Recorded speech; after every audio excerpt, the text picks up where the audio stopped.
Hello, I'm Sarah, this is Hardcover Hearts, and this is my week of reading wrap-up where I talk about the books that I read this week, what I'm currently reading, and then potentially could read next week based on my mood. Before I get into talking about the remarkable reading week I have a couple of things that I need. One announcement, and then also the other is a correction. So the first thing is, let's get the correction out of the way first. So I made the correction from my last week in the actual video, in the actual notes of the video itself, but not in the title or the video. I misspelled indigathon. There's an A in it and I missed it. So, but I corrected it otherwise. And I also misnamed one of the creators. And so it's Bear from A2 Brody. And so Bear is one of the people who's leading Indigathon. So I just wanted to make sure to correct that error. Then the other thing I wanted to make kind of known is that there is a call to action, a call for people who want to participate in the BookTube prize next year, specifically for nonfiction.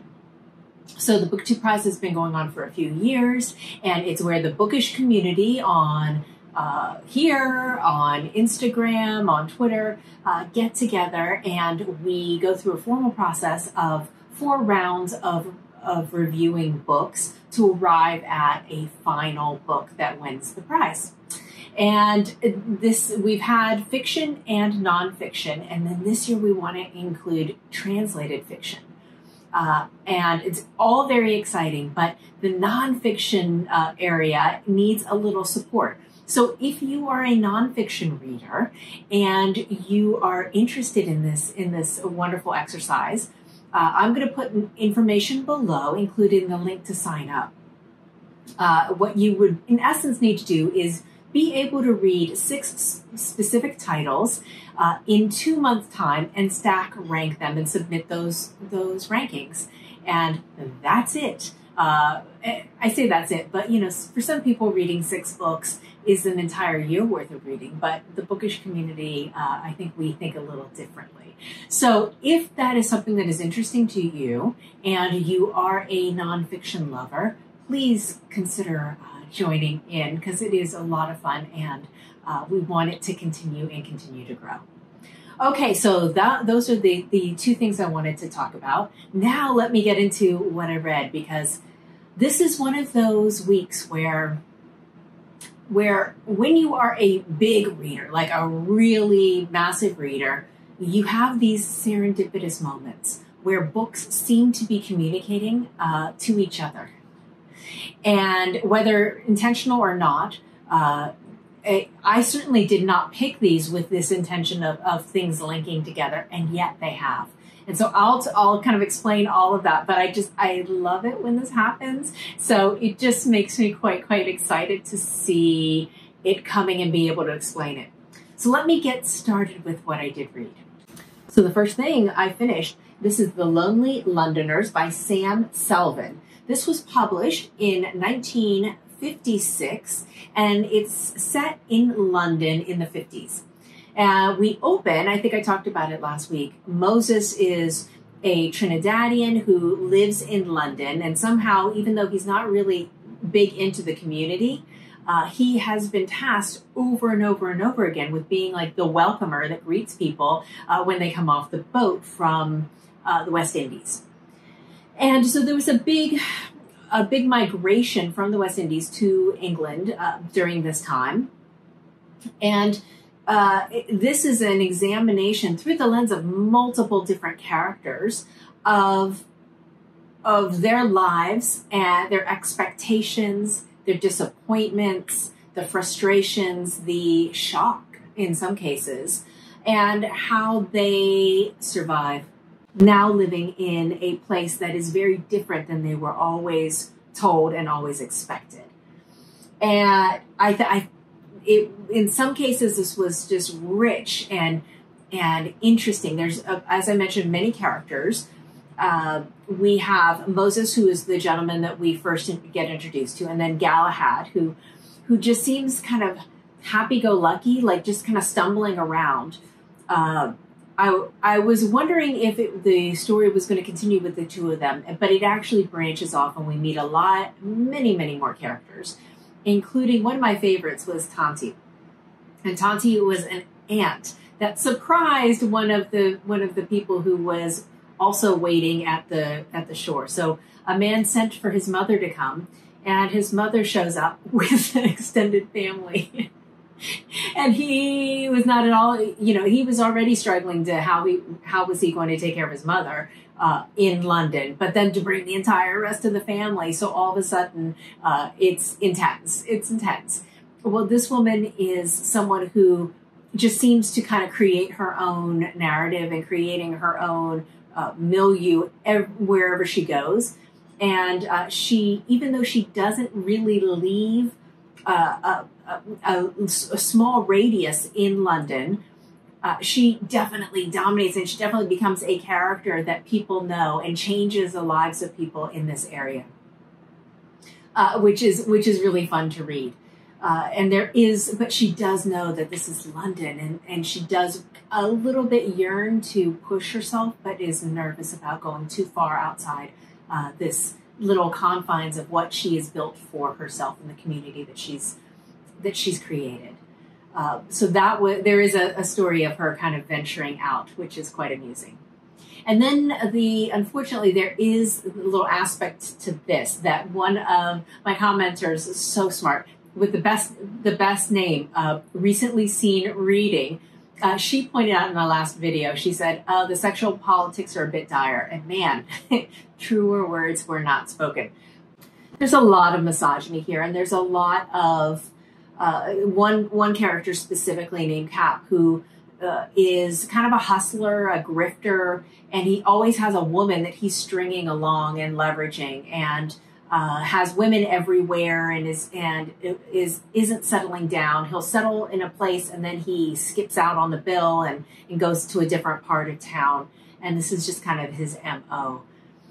And so I do feel that the women were not well served in this book, even though Tanti was really a fun character, but she does come off as pushy and aggressive and a little bit stereotypical, as opposed to having richness there.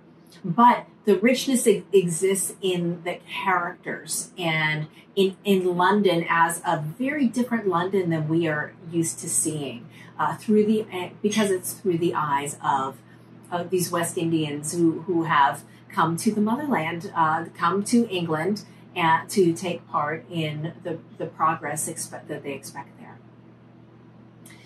So you can wait to see what I show you as a corollary later on. I found it quite interesting. Okay, then next up, I did this in audio, even though I have the book itself, but it became available in audio, and I said, oh, I just want to listen to it. This was longlisted, I think, for the Booker this year. This is China Room by Sunjeev Sahota. Now, I did not read The Year of the Runaways. If you have, I'd love to know if you think it's something I would like. This is a story of a certain place, a place in Punjab, India, in two different timelines. And there's a connecting generational thread here, kind of a skipped generation. So we start in 1929, and we have Mehar. And Mehar is a 15-year-old girl who has been promised to marriage. And Mai is her new mother-in-law. And she is just domineering. She is controlling. She's not a good person in the least. She has 3 sons, and what's interesting is that Mehar does not know which of the sons she's marrying because she's heavily veiled. It's a Sikh family, and she's veiled, and there's also and it's a group wedding. The interesting nugget in this book is that in this Sikh family, the women are kept in the China Room, which is the room that has the china that Mai got in her dowry. And they work there, they live there, they sleep there, and in essence, they're confined there. The women do not interact with the men, other than to do the work for them. And so there's not this couples and couple life as you would expect. So the way that the men spend time with their wives is they tell their mother that they want to see their wives that night. And there's a special room in the barn, kind of near the back of the barn, that is leveraged for the sexual congress of these couples, of this married family. And it's dark, there's pitch black. So the women don't know which one is their husband, and they try to guess, and they try to think of this out.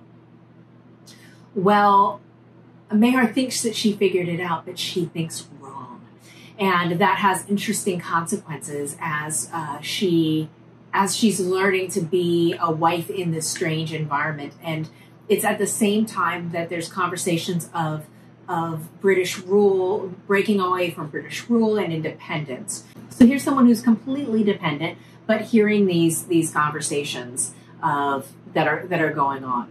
Then we have the other story, and that's set in 1999, and it seems like this is semi-autobiographical or autofiction. We have a young man who has been raised in England, whose family, he's visiting his aunt and uncle, and he is addicted to heroin. And he is trying to detox, and he's going through withdrawals. And he's been sent away to kind of clean him up before he goes to school. And so he's been sent home to be with his aunt and uncle. And his aunt does not like, it's his uncle is his blood. Aunt and uncle have an arranged marriage. It's not very successful. It's very contentious. And she doesn't want him and his trouble in her home. And so they send him to this farm where the China room is a part of this building. And I will say, as often happens with books that have dual narrators or dual timelines, I just liked one timeline better. I was definitely more interested in the Mehar timeline than I was in this young man who's kind of falls for his doctor and is kind of going through that self-discovery. I think that this writer can write. There's some beautiful images, beautiful sentences. But for me, it was an okay book, but I didn't feel that kind of the swirl that it's getting in terms of rave reviews. So I would love to know if you've read this one and what your thoughts were. Okay, now let's talk about what may be one of the best books that I've read this year. So I had pretty high hopes because I have read this author's previous work. This is the Overstory. Won a Booker, won a Pulitzer, big deal, right? But I also recognize that this book was propaganda. This book was a drumbeat with multiple characters trying to create this tension and this call to activism where ecological activism became a central tenet to this story. And so it's vast, but it's purposeful. Like everything feels like it's there for a reason, and there's not, you're kind of pushed in a direction, as if you're in a crowd going into a concert or something, right? Still, the writing of this was magnificent. The nature writing, the passion, all fantastic. And some of the characters in here I still think about frequently. So I had high hopes for Bewilderment. This is his newest, also shortlisted for this year's Booker, did not win though. So this is a very different book. Some of the core tenets are still there. We still have his passion for ecology and the environment, but this is much more intimate. This is a quiet story of a man, Theo, who is in his 30s, and he is just in over his head.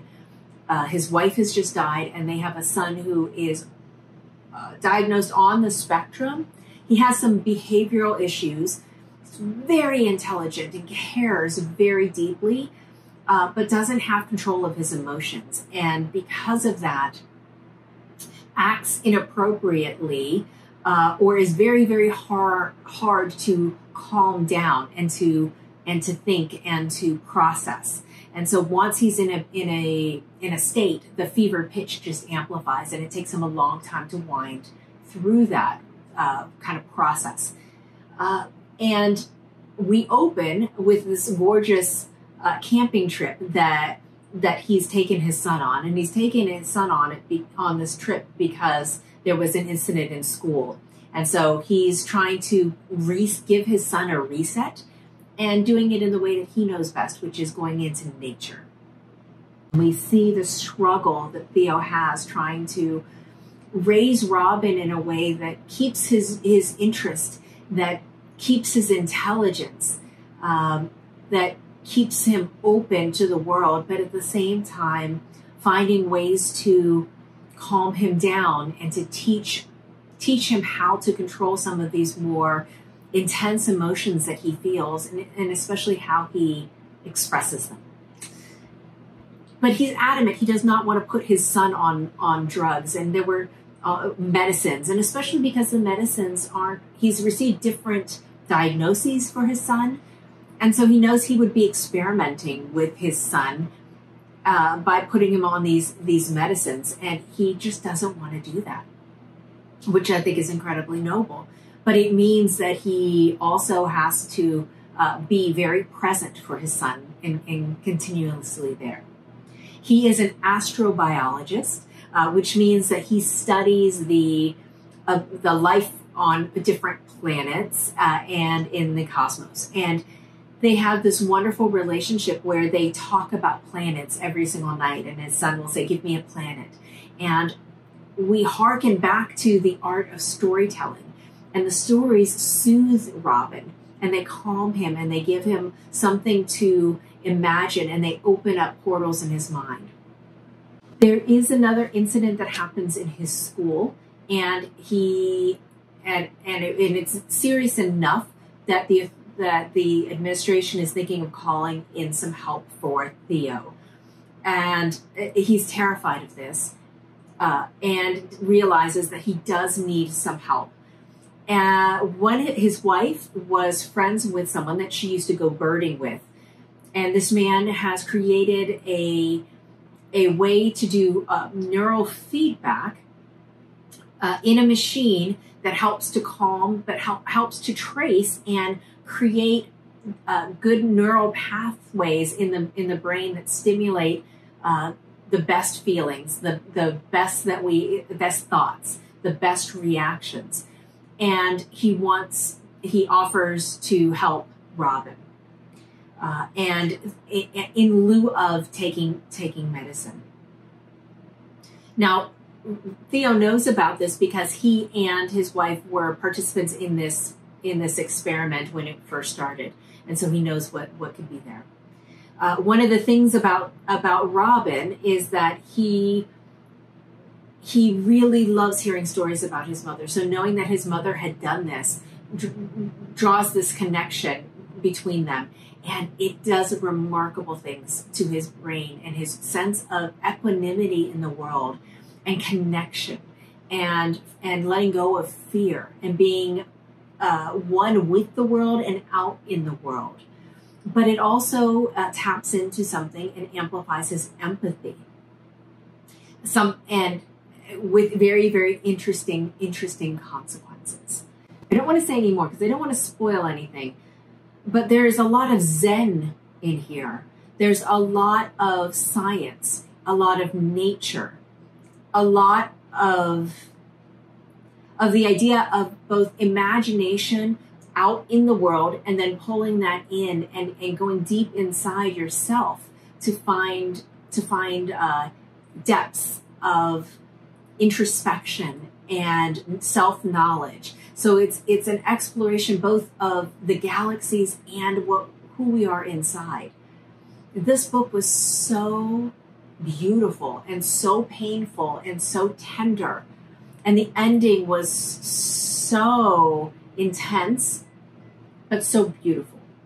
I could not recommend this enough. If you want to feel something visceral, feel it, and be inspired and be taken on an intellectual and emotional adventure, this might be a book for you. And I'm also going to put a link to Eric Carl Anderson did an interview with Richard Powers, and this man is so generous and so kind and so thoughtful. I think Eric did an amazing, amazing job, and it's well worth your time. So I'm going to put a link to that below. Okay, so, you know, like, amazing, great, great, great reading. And then I needed to kind of switch it up a little bit. So a lot of this reading was ad hoc. You know, I have an entire pile of books here that I've gathered for Nonfiction November, Novellas in November, and Indigathon. But obviously, the Richard Powers did not fall into that. But that was a buddy read I did with Leo of the Little Book Life. I forgot to mention that. And the conversations that we had, it was just, read this with a friend if you can. So the next book that I picked up was for Nonfiction November, and I've been wanting to follow up. This is her autobiography series. This is Deborah Levy. So the first one in the series is Things I Don't Want to Know, and I can't even have the words to talk about how much I love this book. It hits so home for me. She was raised in South Africa. I was raised in Mozambique. Her discussions of displacement, of feeling strange and different when she moved from South Africa to London, to England, rang very true for me. And I just feel very deeply connected to this book specifically. So I wasn't sure what to expect when I read the second one. This is The Cost of Living. Gorgeous, gorgeous cover. And this is about her, the aftermath of her marriage not working out. So she has agreed with her husband that they are going to co-parent. They're going to stay connected for their family, but she's moves out and starts to set her own life up. And it's really about the cost of freedom for her. And it's honest, it's insightful, it's very passionate, very intimate. But she keeps a really professional remove. Like, she doesn't talk about why the marriage failed. She uses an analogy of jumping into the ocean off of a boat, and then having the boat crash, and not getting back on and having the boat crash. And I think, and I respect that. I don't need to hear someone trashing a marriage or going into the details and trying to settle scores. I really respected her for that remove and keeping that distance. It's not ours to know about. We don't have to. What I care about and what she exposes is how jarring it was for her as a mother to go from a four-person home into an apartment with her two daughters, and then have one of them almost immediately leave for college. So it's now from a family of four down to two. And also how is she going to write? How she tries to figure out what her writing life looks like now that her married life has disappeared. And she's only a mother to really mothering one who's has her foot out the door as well. In here, she talks a lot about community. She talks a lot about money and about poverty and about the fears of how is she going to put this together? How is she going to do this? She talks about roots. She talks about found family. And she writes with such wisdom and such vivid imagery, and you just feel like you just want to hang out and listen to her and talk with her. And hear and be invited to one of her dinner parties that she throws. But community, how she's trying to establish new roots, new patterns, new ways of being, and the cost of all of that, the cost of living. So good. It was so good. So yeah. So now let's talk about what I'm currently reading. I am knee deep in so many books right now. It's a little nerve-wracking, but beautiful at the same time. So the first is I'm making progress with Marcel Proust, Volume 4, Sodom and Gomorrah. This is translated by, John Sturrock. it is a little jarring to go from different translators with almost every single one of these editions. I'm not really loving that, but still enjoying this very much. Now, what was interesting is Deborah Levy talks a lot about Proust, talks a lot about Simone de Beauvoir, who I have in my list of books over here that I'm going to be reading. And, so it's an interesting tie-in with Deborah Levy, having her kind of the first connection here. Then I'm doing this in audio and then reading it as well, Braiding Sweetgrass. This is Indigenous Women, Scientific Knowledge and Teachings of Plants by Robin Wall Kimmerer. This is remarkable. Y'all said this was going to be great, and you were not wrong. I love how present, how contemporary, how it does not feel like we're going back in the past. She absolutely is pulling threads from the past, but it's new, it's fresh, it's contemporary. And she's the chapter about language. I absolutely loved, being someone who loves languages and learning about languages, and talking about trying to reclaim and learn the stolen languages, or the languages that were meant to be killed off. There's so much here. And then the corollary, when I talk about the connecting tissue in the books talking to other books, Richard Powers mentions her when he's in conversation with Eric Carl Anderson. So immediately that was wonderful. And then also the discussions about motherhood from Deborah Levy also rang true in this as well. So it felt like they were communicating and in conversation. Then the next book is A Girl's Story by Annie Ernaux, who I love Annie Ernaux. So excited to be jumping into the first one. And there's a lot of Deborah Levy conversations about that are happening between the two, specifically how they both have pointed out that men that they know or men in their lives are referring to women as their wife, their secretary, their girlfriend, their fiance, but not mentioning these women's names, not talking about these women by their name, which I thought how interesting that they both picked that up and use it with a lot of robustness in what they talk about. So I'm just cracked it open, but loving it already. And then I was so moved by the Booker winner announcement that I was like, okay, I've read 3. I need to read the others. And so I picked up The Fortune Men. This is by Nadifa Mohamed. And I am here to tell you, this is immediately striking the same kind of chords and so much of the same feel and vibe that The Lonely Londoners did. It is remarkable. This is set in Cardiff in 1952. And because it's a port town, there's a vibrancy and a richness of all these different cultures that are living like side by side to each other and having to learn about each other for good or for not, whether they want to or not. Really good so far. I'm enjoying it. I'd say I'm about halfway through, a little close to halfway through. But that is what I have read, and isn't it so fascinating how almost every single book has a corollary that it's relating to? I'm just quite impressed with how that's worked itself out. So I'd love to know, have you read any of these? What are your thoughts? And yeah, thank you so much for spending your time with me today. I look forward to talking to you again soon. And that's it for me. Thank you so much. Talk to you again later. Bye.